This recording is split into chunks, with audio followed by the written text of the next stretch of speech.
안녕하세요. 부자 오빠입니다. 오늘은 제가 구독자님들의 요청으로 마이크론에서 개발한 176단 낸드에 대한 얘기를 해보겠습니다. 현재 메모리 반도체 세계 1위가 삼성전자잖아요. SK 하이닉스가 2위고 마이크론이 3위인데 갑자기 마이크론이 176단 낸드를 개발했다면서 마치 삼성전자가 마이크론한테 금방 따라잡힐 것처럼 아무래도 좀 걱정이 되시는 것 같습니다. 자, 그렇게 생각할 만도 한 게 현재 삼성전자는 128단 제품을 공급하고 있습니다. 48단이나 마이크론이 더 높이 쌓아 올리니까 삼성보다 기술력이 훨씬 더 좋은 거 아니냐. 이러다가 삼성전자가 마이크론한테 따라잡힐 수도 있겠다. 충분히 이런 위기감이 들 수 있습니다. 자, 하지만 결론부터 말씀드리면 단수가 높을수록 좋은 건 맞습니다. 자, 하지만 낸드 플래시의 스펙을 결정짓는 요인이 이 단수에만 있는 건 아니거든요.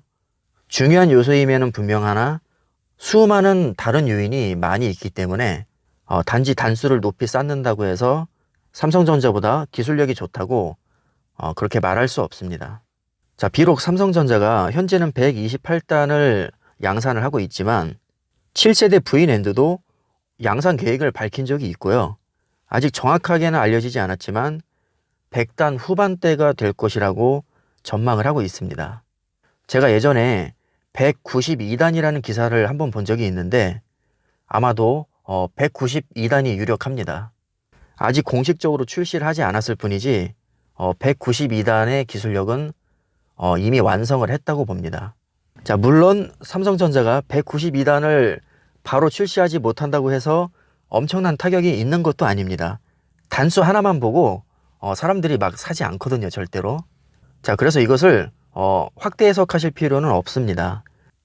미안한 얘기지만 마이크론은 삼성전자를 따라잡으려면 아직도 멀었습니다. 이번에 마이크론에서 개발했다는 176단은 낸드 플래시에 해당이 되거든요. 현재 낸드 플래시 점유율을 보면 삼성전자가 31.4%로 압도적인 세계 1위입니다. 그리고 마이크론은 11.5%로 5위에 해당이 되죠. 약 3배 정도의 점유율 차이가 나는데, 자, 그렇다면 마이크론이 176단을 개발했으니까 순식간에 점유율을 따라잡을 수 있을까요? 절대 그렇지 않습니다. 자, 어느 분야든지 마찬가지겠지만 신제품이 나오거나 신기술이 적용됐다고 해서 무조건 좋다고 말할 수 없거든요. 특히나 낸드 시장은 신기술이 곧바로 채용되지 않는 경향이 있습니다. 왜냐하면 안정성이 아직 검증이 되지 않았기 때문이죠.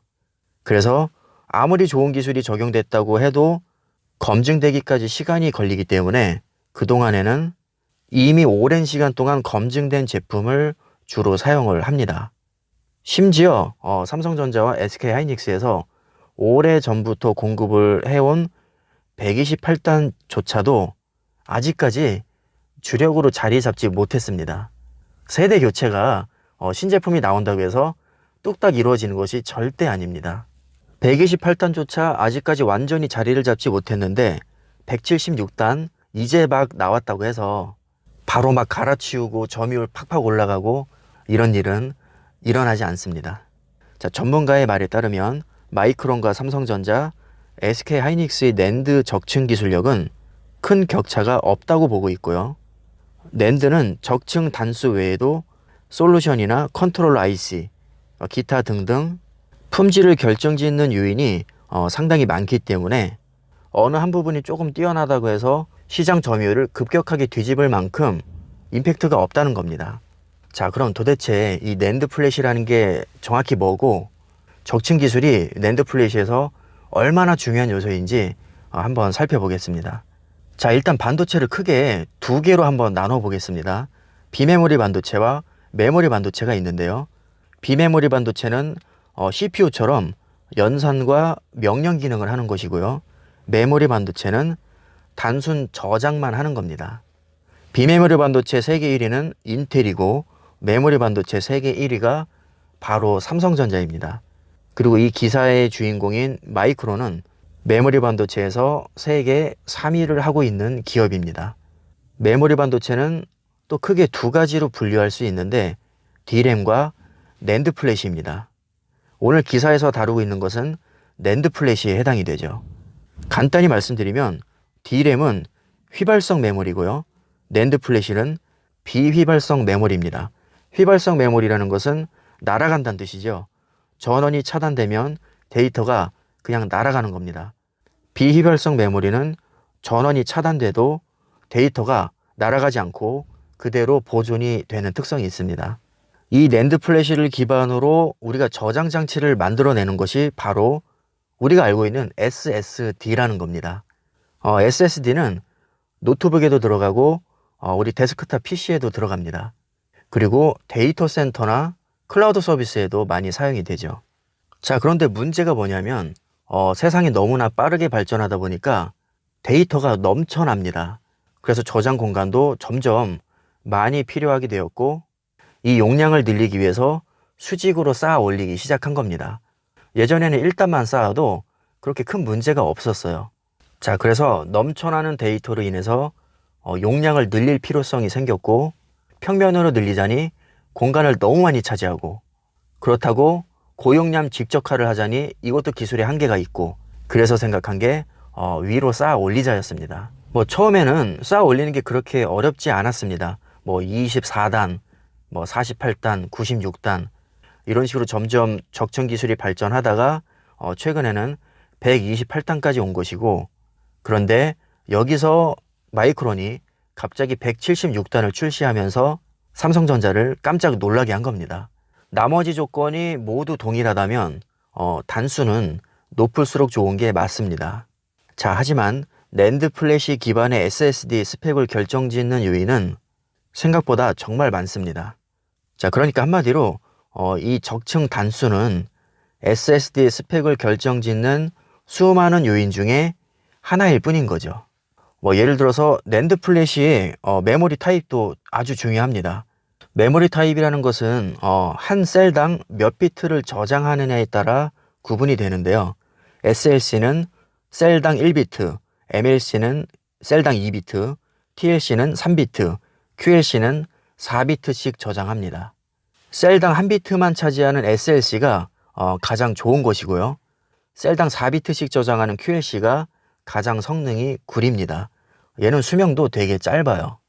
그래서 컴퓨터를 좋아하시는 분들은 QLC를 굉장히 싫어하죠. 그 밖에도 연속 읽기 속도, 연속 쓰기 속도, 4K 랜덤 읽기 속도, 4K 랜덤 쓰기 속도. 4K는 데이터 용량이 아주 작은 것을 뜻합니다. 자, 그 다음에 SLC 캐싱, ECC, 컨트롤러, 트림, 총 데이터 쓰기, 사용 보증 시간, 버퍼 메모리 유무, 기타 등등 SSD의 성능을 결정짓는 요인이 이거 말고도 훨씬 더 많습니다. 제가 일일이 다 설명을 하자면 컴퓨터에 관심 없으신 분들은 굉장히 지루하고 짜증날 수 있기 때문에 그냥 이러이러한 게 있다 정도만 아시면 되겠습니다. 이렇게 많은 요인이 있는데 그 중에 하나가 적층 단수일 뿐인 겁니다. 자, 상식적으로 낸드 플래시의 적층 단수가 아무리 높다고 해도 낸드 플래시는 혼자서 아무것도 할 수 없습니다. 결국에는 이 모든 요소들이 하나로 결합을 해서 제품이 만들어지는 것인데 상용화되기까지는 수많은 호환성과 성능 테스트가 선행이 됩니다. 자, 이제 정리를 하겠습니다. 마이크론에서 176단 낸드 플래시를 개발했다고 해서 당장에 점유율을 엄청 끌어올리고 삼성전자를 위협하고 이럴 만한 임팩트는 전혀 없다고 봅니다. 놀라 자빠질 만큼 엄청난 신기술이 나온 것도 아닙니다. 그냥 기존에 있던 기술에서 조금 더 높게 쌓았을 뿐이고 그거 하나 높게 쌓았다고 해서 낸드 플래시 시장을 장악할 수 있는 것도 아닙니다.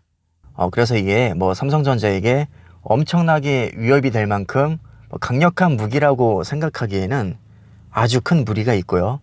아마 조만간 삼성전자에서도 192단 정도 되는 100대 후반대의 적층 기술을 조만간 발표할 거라고 봅니다. 아마 내년부터는 본격적으로 100대 후반대의 낸드 플래시를 삼성전자에서도 양산을 할 것 같습니다. 그래서 저는 걱정하실 필요 없다는 말씀을 드리고 싶습니다. 솔직히 저는 이 기사 봤을 때 별로 이렇게 신경 쓰이지도 않았습니다. 자, 오늘 영상은 여기까지 하겠습니다. 감사합니다.